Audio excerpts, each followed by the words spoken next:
होणाऱ्या पुढच्या महत्त्वाच्या घडामोडीकडे एकनाथ शिंदे यांच्या क्लस्टर योजनेला मंत्री गणेश नाईक यांनी विरोध केलाय। 30 वर्षही न झालेल्या इमारतींचा क्लस्टर योजनेत समावेश करण्याचा प्रयत्न आहे असं गणेश नाईक यांनी म्हटलंय।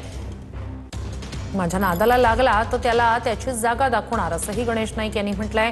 गणेश नाईक यांनी शिंदेंना पुन्हा आव्हान दिलंय।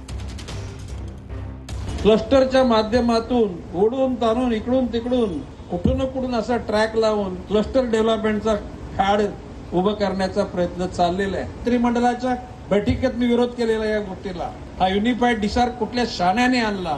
हे जर हाल जर आता आहे तर नवी मुंबईच्या सगळ्या बिल्डिंगचा एफएसला जर तेवढा वाढला तर नवी मुंबईमध्ये जगण्यासारखं काही राहणार नाही। गणेश नाईकच्या नांदाला लागला ना त्याला त्याची जागा नीट देणार नाही। गणेश नाईक दरवेळेला काहीतरी बडबड करत असतो।